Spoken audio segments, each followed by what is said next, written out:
Thailand দক্ষিণ পূর্ব এশিয়ার সবচেয়ে জনপ্রিয় এবং পর্যটক বান্ধব ভ্রমণ গন্তব্য হচ্ছে এই থাইল্যান্ড। হাতের কাছে বিদেশ ভ্রমণ বলতে যে কয়টা দেশের নাম উঠে আসে আমাদের বাংলাদেশিদের কাছে, তার ভিতরে থাইল্যান্ড অন্যতম। থাইল্যান্ডে আপনি যতটা প্রাকৃতিক সৌন্দর্য পাবেন তার থেকে আপনি বেশি পাবেন হচ্ছে নগর জীবনের উত্তেজনা। এই দেশটি একটি অদ্ভুত দেশ বলতে পারেন। আমার এই থাইল্যান্ড সিরিজে তুলে ধরার চেষ্টা করব থাইল্যান্ডের নগর জীবন দেখার পাশাপাশি উত্তর থাইল্যান্ডের প্রাকৃতিক সৌন্দর্যের লীলাভূমি, যাকে বলে অফবিট থাইল্যান্ড। এবং এই থাইল্যান্ড সিরিজের প্রত্যেকটা এপিসোডগুলোতে আপনারা পর্যায়ক্রমে জানতে পারবেন স্বল্প খরচে আমরা কোথায় খেলাম, কোথায় থাকলাম, কোথায় কোথায় ঘুরলাম, কিভাবে এয়ার টিকিট বুক করলাম, সহজে ল্যান্ড ট্রান্সপোর্ট কিভাবে ব্যবস্থা করলাম, তার সব কিছু। সুতরাং আমার এই ভিডিওগুলোই হতে পারে আপনার থাইল্যান্ড ভ্রমণ পরিকল্পনার একটি পূর্ণাঙ্গ গাইড।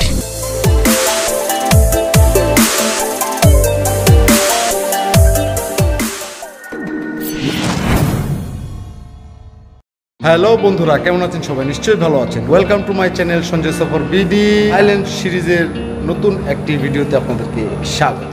আমরা যাচ্ছি থাইল্যান্ড। আমরা বলতে এখানে আমার ওয়াইফ পুর আর আমার একমাত্র ছেলে প্রখর। আমরা যাচ্ছি এই উইন্টারের ভ্যাকেশনে। আপনাদেরকে এইবার যেটা দেখাবো বা দেখানোর চেষ্টা করব হোপফুলি, সেটা হচ্ছে থাইল্যান্ডের অফবিট এক্সপ্লোর। মানে আমরা এবার দেখাবো একটু অন্যরকম, যেটা নিজেরা রাত্রেবেলা রান্না করবো। পর্যায়ক্রমে এই ভিডিওগুলো আসবে এপিসোড 1, 2, 3 আকারে। তো দেখতে থাকুন, আশা করি ভালো লাগবে। কেমন লাগছে তোমার থাইল্যান্ড সফরে?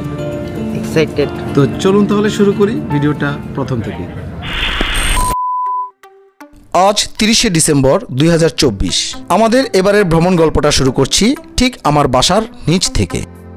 আজ আমরা এয়ার এশিয়ার একটি ফ্লাইটে যাচ্ছি ঢাকা থেকে দিল্লি এয়ারপোর্ট হয়ে থাইল্যান্ডের ফুকেটের উদ্দেশ্যে। এখন বাজে সন্ধ্যা 6:10 আর আমাদের ফ্লাইট হচ্ছে রাত 9:45। আমার বাসা থেকে হজরত শাহজালাল আন্তর্জাতিক বিমানবন্দর পৌঁছাতে সময় লাগবে আনুমানিক 30 মিনিটের মতো। A few moments later.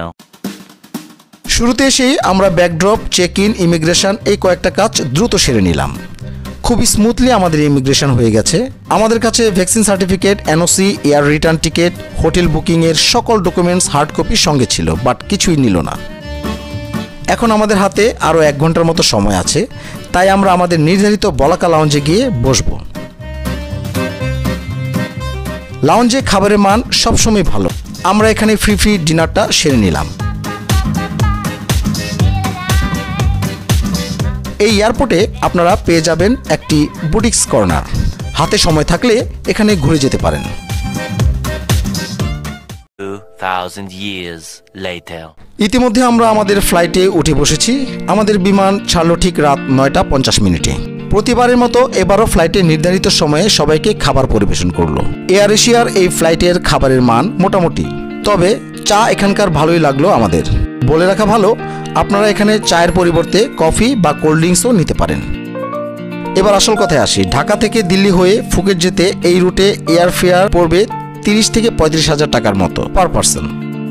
তার সাথে অ্যাড হবে ভিসা ফি, 5 থেকে 6 হাজার টাকার মতো পড়বে পার পারসন। আসলে এই প্রাইসগুলো বিভিন্ন সময় বিভিন্ন রকম হতে পারে, তাই আপনারা যে সময় যাবেন উক্ত সময়ের প্রাইসটা আপনারা গোজায়ান অথবা ফ্লাইট এক্সপার্ট অ্যাপস থেকে ঘরে বসেই তা চেক করে নিতে পারেন।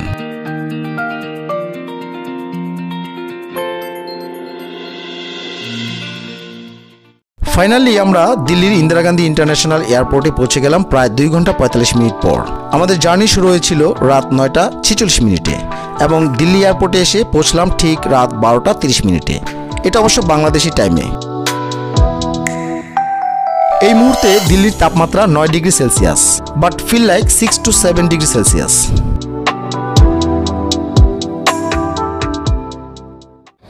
দশ ঘন্টার লম্বা একটা ট্রানজিটে আমরা দিল্লিতে এসে পৌঁছলাম, দিল্লি এয়ারপোর্টে।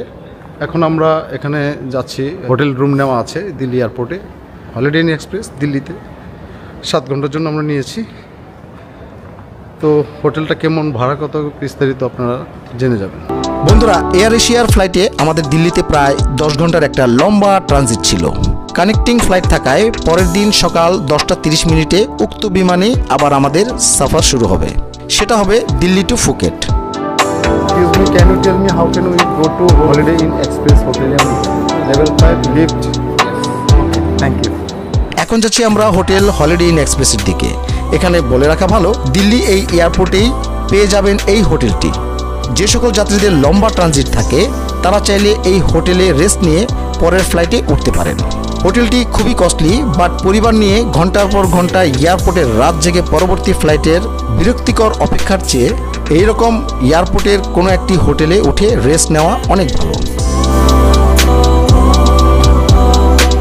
এই হোটেলটিও বুক করতে পারেন booking.com থেকে। এই হোটেলটির সুবিধা হলো এখানে ঘন্টা হিসেবে বুকিং দেওয়া যায়। আমরা বুকিং দিয়েছিলাম 7 ঘন্টার জন্য। আমাদের 3 জনের জন্য খরচ পড়েছিল 17,000 টাকার মতো। ক্ষেত্র বিশেষে এই খরচ বা হোটেল চার্জ পরিবর্তন হয়ে থাকে।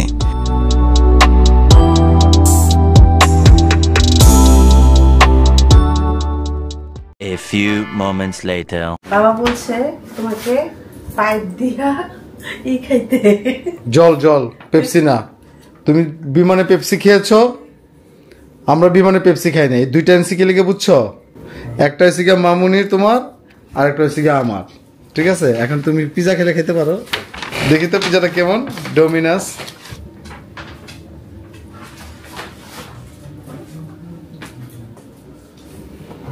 টেনটেনা 10 ঘন্টার মধ্যে 7 ঘন্টা বুকিং দেবার কারণ হলো সকালের ব্রেকফাস্ট এবং পরবর্তী ফ্লাইটের বোর্ডিং টাইম বাদ দিয়ে 7 ঘন্টা হোটেল বুকিং দেওয়া হয়। এই চার্জের মধ্যেই কিন্তু কমপ্লিমেন্টারি বুফে ব্রেকফাস্ট সংযুক্ত। ছোট্ট এই রুমটিতে কিন্তু সকল সুযোগ সুবিধাই বিদ্যমান। মানে একটি 4 তারকা মানের হোটেলে যা যা থাকার প্রয়োজন এখানে ঠিক তাই আছে। তো বন্ধুরা, এই হোটেলের কমপ্লিমেন্টারি বুফে ব্রেকফাস্টে কি আইটেমস এবং এই হোটেলের ক্যান্টিনের পরিবেশ এই সব কিছুই দেখাবো এই ভিডিওতেই। সুতরাং সঙ্গেই থাকুন। আপাতত গুড নাইট, আবার দেখা হচ্ছে পরের দিন সকালে। Good morning Delhi. হ্যাঁ বন্ধুরা, দিল্লি এয়ারপোর্ট থেকে সবাইকে স্বাগতম। তাড়াহুড়ো করে ঘুম থেকে উঠে ফ্রেশ হয়ে চলে এলাম এই হলিডে ইন এক্সপ্রেসের ক্যান্টিনে। আজ 31শে ডিসেম্বর 2024 আর এখন বাজে সকাল 8:10। এই দিল্লি এয়ারপোর্ট থেকে আমাদের পরবর্তী ফ্লাইট হচ্ছে সকাল 10:30। সো সময় আর নষ্ট করবো না। এখানে ব্রেকফাস্ট করে চলে যাব পরবর্তী ফ্লাইটের বোর্ডিং করার নির্ধারিত স্থানে, যেখানে 1 ঘন্টা আগেই পৌঁছানোর নির্দেশ বিমান সংস্থা থেকে।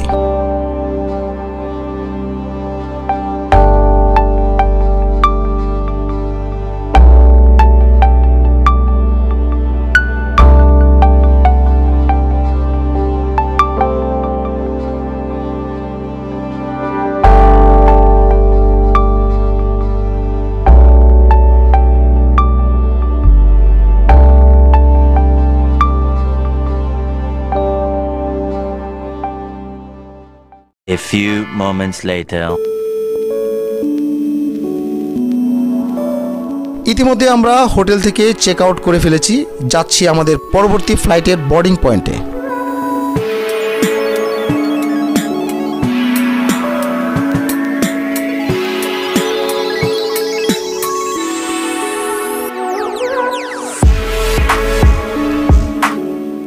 এখানে বলে রাখি ভাই, দিল্লি এয়ারপোর্টে এলে প্রচুর হাঁটতে হবে আপনাদের, এত বড় এয়ারপোর্ট।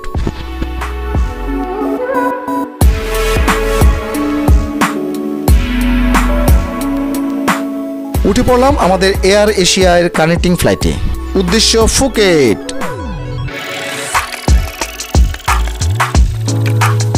আমাদের মধ্যে দারুণ এক এক্সাইটমেন্ট কাজ করছে। অবশ্য প্রতিটি ভ্রমণই আমাদের কাছে দারুণ এক উত্তেজনা। সেটা যেদিন আমাদের ব্যাগ গোছানো শুরু হয় ঠিক ওই মুহূর্ত থেকেই। নূপুর এবং প্রখর সবাই খুবই এক্সাইটেড।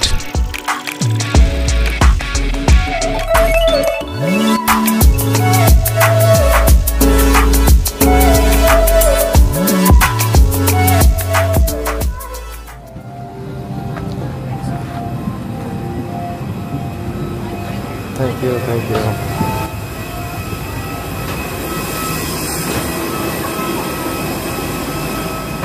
অবশেষে চলে এলাম আমরা আমাদের কাঙ্ক্ষিত জায়গায়, ফুকেটে। ফুকেট এয়ারপোর্ট থেকে প্রথমেই আমাদের সিম কিনতে হবে। সিম মোবাইলে জরুরি কানেক্ট করতে হবে, তা না হলে কোনো কমিউনিকেশনই আমরা করতে পারবো না। SIM card ไหมคะ sir? How many days? যেহেতু থাইল্যান্ডে আমরা থাকবো 11 থেকে 12 দিনের মতো, সো 15 দিনের প্যাকেজটি নিয়ে নিলাম, যেখানে আনলিমিটেড ইন্টারনেট সেবা আমরা পেয়ে যাব। Talk time plus unlimited data 15 দিন সহ সিমের দাম পড়েছিল বাংলাদেশি টাকায় 1500 টাকার মতো। বন্ধুরা, আমাদের এই থাইল্যান্ড সিরিজে আপনারা দেখতে পাবেন ফুকেট, ক্রাবি, ফিফি সহ ব্যাংককের সকল দর্শনীয় স্থানগুলো এবং খরচ সহ বিস্তারিত। চমক হিসেবে থাকবে থাইল্যান্ডের নর্থ এরিয়া অর্থাৎ চিয়াংমাই, চিয়াংরাই, চিয়াংখানের উল্লেখযোগ্য সব স্থানগুলোর বৃত্তান্ত। আপনি থাইল্যান্ডে বেড়াতে এলে সস্তায় ট্রান্সপোর্টেশনটা খুবই জরুরি। আপনার মোবাইলে গ্র্যাব অথবা বোল্ট এই দুই ধরনের অ্যাপস ইনস্টল করে নেবেন প্রথমেই। আমার কাছে মনে হয় গ্র্যাবটার থেকে বোল্টটা খুবই সাশ্রয়ী, তবে জরুরি প্রয়োজনে দুটোই ব্যবহার করতে হতে পারে। সুতরাং এই দুটো অ্যাপসই আপনার মোবাইলে ইনস্টল করে রাখাটাই বুদ্ধিমানের কাজ। A few moments later. Phuket airport থেকে আমাদের নির্ধারিত হোটেলের দূরত্ব প্রায় 1.5 ঘন্টার সড়ক পথ। যদিও বা আমি এই এয়ারপোর্ট থেকেই ট্যাক্সি রিজার্ভ করেছিলাম। ট্যাক্সি রিজার্ভ পড়েছিল 1200 থাই বাত। তো চলুন বন্ধুরা, ফুকেটের মনোরম দৃশ্য দেখতে দেখতে এগিয়ে চলি। বাকি কথা হবে আমাদের হোটেলে পৌঁছে।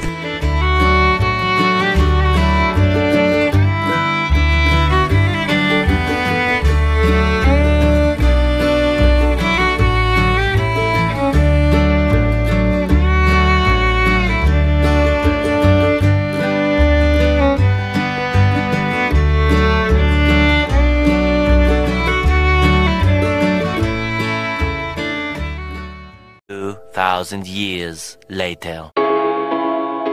বন্ধুরা, ফাইনালি চলে এলাম আমরা আমাদের নির্ধারিত হোটেলে। প্রায় 1 ঘন্টা 30 মিনিট পর এসে পৌঁছলাম এই হোটেলে। এর মধ্যে অবশ্য 15 থেকে 20 মিনিটের মতো একটা টি ব্রেক নিয়েছিলাম। চলুন আমরা একটা রুম ট্যুর দেই, পাশাপাশি জানিয়ে দেব এই হোটেল রুম বুকিং বিষয়ে নানান তথ্য।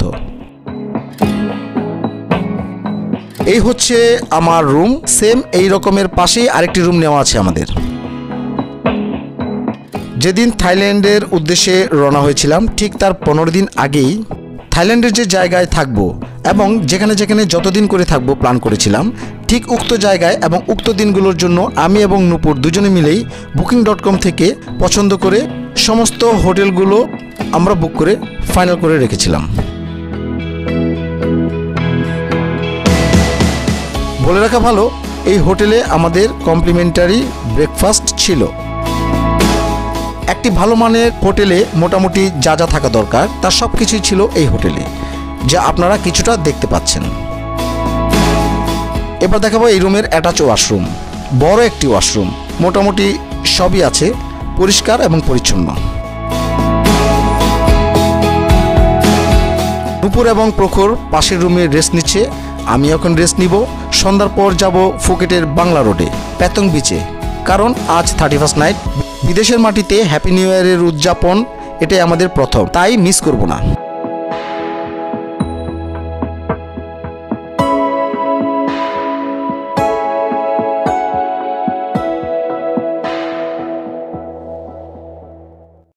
Thousand years later. চলে এলাম ফুকেটের বাংলা রোডে 31st নাইট উদযাপন করতে। আমাদের হোটেল থেকে বাংলা রোডে আসতে খরচ হয়েছিল মাত্র 272 থাই বাত। বোল্টের মাধ্যমে একটি কার কল করে সোজা চলে এলাম এখানে।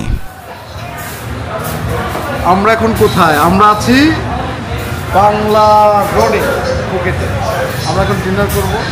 ডিনার করে ঠিক 12টা 1 মিনিটে কাউন্টডাউন শুরু হবে আমাদের হ্যাপি নিউ ইয়ার। আগামীকাল থেকে শুরু হবে আমাদের অফবিট থাইল্যান্ড এক্সপ্লোর। পুরো সিরিজ জুড়ে থাকবে থাইল্যান্ডের নানান ইতিহাস, ঐতিহ্য সব কিছু, সাথে থাকা, খাওয়া, হোটেল, ট্রান্সপোর্টের নানান খরচ সহ তথ্য, যা আমার পরবর্তী ভিডিওগুলোতে থাকবে। সুতরাং আমার এই চ্যানেলটি সাবস্ক্রাইব করে পাশে থাকা বেল বাটনে ক্লিক করে দিবেন, যাতে করে আমার পরবর্তী ভিডিওগুলোর নোটিফিকেশান সবার আগে আপনার কাছে পৌঁছে যায়।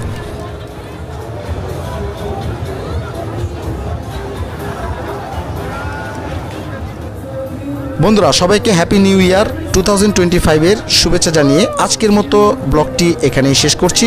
তো আজ এই পর্যন্তই। সবাই ভালো থাকবেন, সুস্থ থাকবেন এই প্রত্যাশায়। টাটা।